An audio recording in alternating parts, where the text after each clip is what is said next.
Marcus had $800 left over every single month. He was 38 years old, living in Atlanta, Georgia, making $95,000 a year as an operations manager. His mortgage was locked in at 6.2%, the current national average in May 2026. He had been paying it faithfully for 3 years.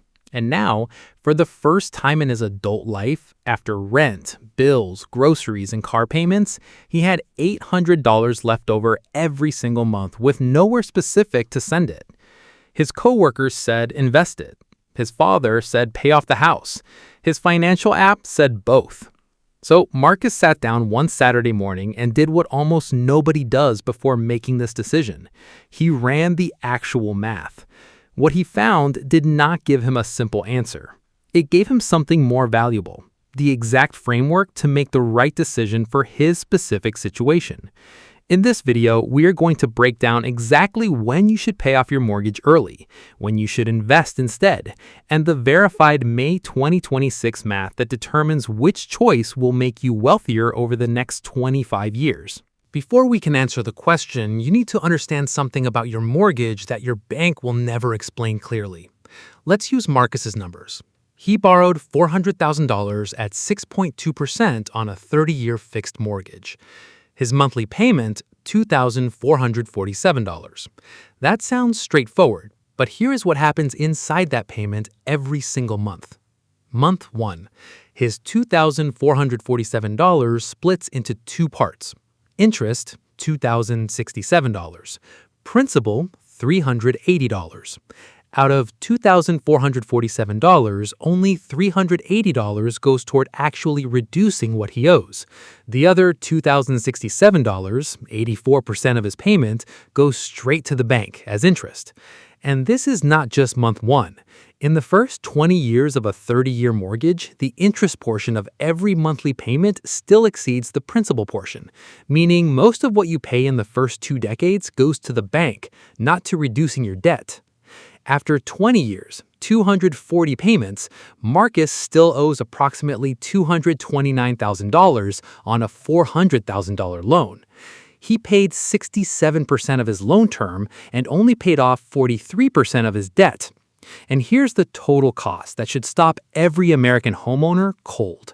If Marcus makes every payment for 30 years at 6.2%, the total amount he pays is approximately $880,800. He borrowed $400,000. He pays back $880,800. The bank collects $480,800 in interest alone, more than he originally borrowed. This is why the payoff early versus invest question matters so much, because $480,800 in interest is also $480,800 that could have been building wealth somewhere else. Here is something that changed dramatically in 2026 compared to 2020 and 2021. In 2020, mortgage rates were at 2.9%. The decision was almost always obvious. In the 2010s, with mortgage rates below 4%, it was usually better to invest because the stock market often returned much more than the cost of borrowing. The math clearly favored investing then. But the situation is reversed for homeowners in 2026. Today, with rates averaging 6.2%, the math is completely different. Here is the verified 2026 decision framework based on your mortgage rate. If your mortgage rate is under 4.5%, investing is usually the better choice. The S&P 500 has historically returned 10.26% annually. Even after taxes, many investors still average between 7 and 8% returns over the long term. That means you'll likely earn more investing than you save paying off a low-rate mortgage early. If your mortgage rate falls between 4.5% and 6.5%, the smartest approach is usually a hybrid strategy. At these rates, the math becomes extremely close. Either strategy could work depending on the market and your personal situation. So instead of choosing one side completely, many homeowners benefit from doing both simultaneously, investing consistently while also making extra mortgage payments. And once your mortgage rate rises above 6.5%, paying off the mortgage becomes much more attractive. At that point, earning a guaranteed 6.5% or 7% return by eliminating debt becomes difficult for the stock market to beat consistently after taxes and risk. Marcus is at 6.2, right in the gray zone, which means the answer is not obvious and the math needs to tell him exactly what to do. The investment math. Let's look at what happens if Marcus takes his $800 a month and invests it instead of making extra mortgage payments. Scenario A. Marcus invests $800 a month. The S&P 500 delivered a 15.6% annualized return over the last 10 years, as verified in 2026. Its long-term historical average return is approximately 10.26% annually. But to stay conservative, Marcus assumes an after-tax annual return of 8%. If Marcus invests $800 every month at 8% annually for 25 years, his portfolio grows to approximately $757,000. Now, let's compare that to what happens if the same $800 goes toward his mortgage instead. The mortgage payoff math. Scenario B. Marcus pays an extra $800 every month on his mortgage. Current loan balance, $400,000. Standard monthly payment, $2,447. Extra monthly payment, $800. Total monthly payment, $3,247. At 6.2%, making this extra payment every month allows Marcus to pay off his mortgage in approximately 18 years and 4 months instead of 30 years. He saves 11 years and 8 months of payments. Total interest saved, approximately $198,000. That's $198,000 staying in Marcus's pocket instead of going to the bank. The direct comparison. Let's put both scenarios side by side over 25 years. If Marcus invests $800 per month for 25 years at 8% annual return, his portfolio would grow to approximately $757,000. At that point, his mortgage would still have 5 years remaining, and he would still owe approximately $95,000 on the house.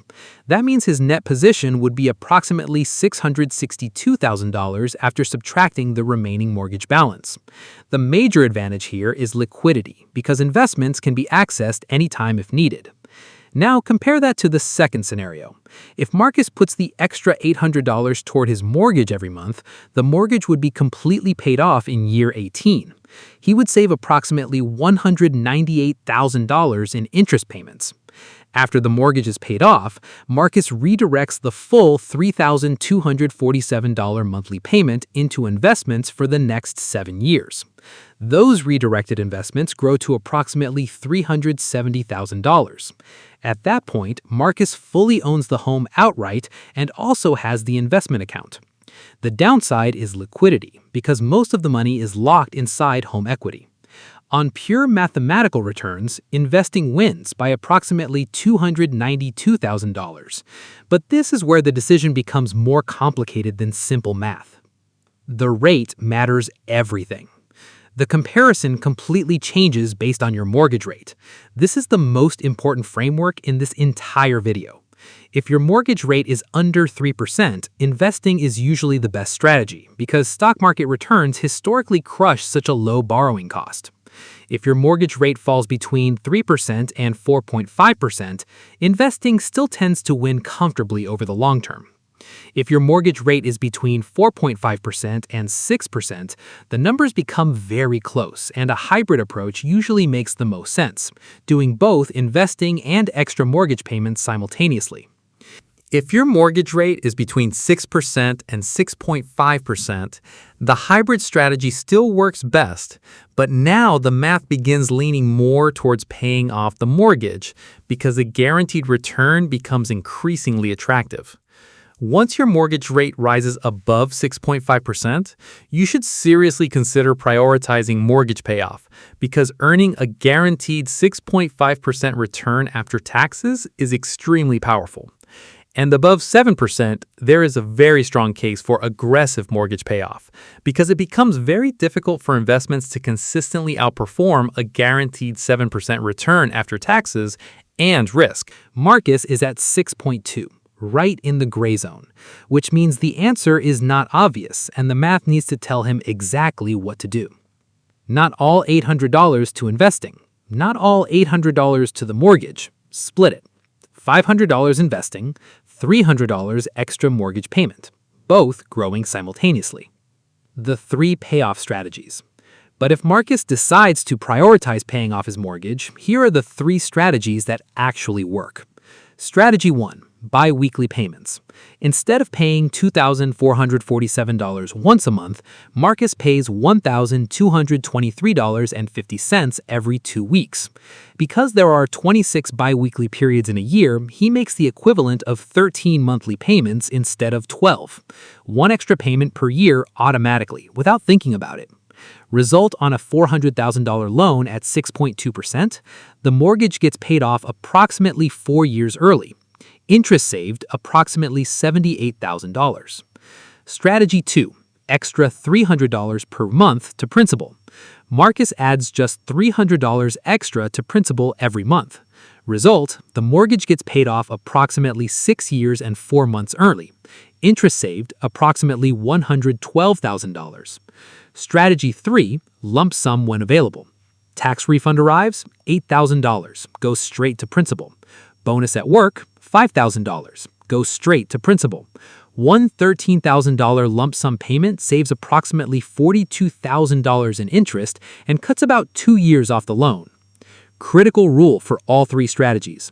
Always call your lender and specify that extra payments go toward principal reduction, not future interest payments. Without this instruction, the money doesn't work the way you intend. The non-math factors. But here is what the math alone can't capture, the factors that make this decision personal, not just mathematical. Factor 1. Peace of mind. Once that money is in the house, it's not coming out unless you sell it or borrow against it. If you invest in the stock market, you can always get your money back by selling. Some people can't sleep knowing they have a $400,000 debt. For them, the psychological value of paying off the mortgage is real and measurable. It reduces stress. It improves decision-making. It has value that no spreadsheet captures. Factor 2. Market volatility risk. If you panic and sell your investments during a crash, you lose the potential advantage. The mortgage payoff gives a guaranteed return, while investing requires you to stay calm through market drops of 20 to 40%. If Marcus would panic sell during a market crash, the guaranteed return of mortgage payoff is actually better for him personally, even if the math says otherwise. Factor 3. Liquidity.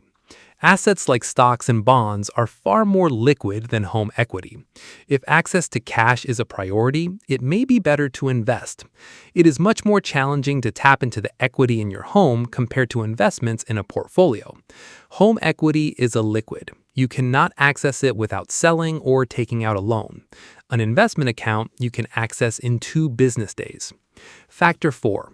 Age and timeline. The biggest factor beyond the interest rate is your age. If you are only 30 years old, you have many years of compounding ahead of you. Marcus is 38. He has 27 years until standard retirement age. That time horizon still favors investing, but less dramatically than it would at 28. What Marcus did. Marcus looked at all the math. His rate, 6.2%, right in the gray zone. His age, 38. Enough time for compounding, but not unlimited. His risk tolerance, moderate. He could handle market drops without panic selling. His liquidity needs, medium. He had a $15,000 emergency fund already built. He made a decision. $500 per month invested into an S&P 500 index fund. $300 per month sent as an extra principal payment on the mortgage.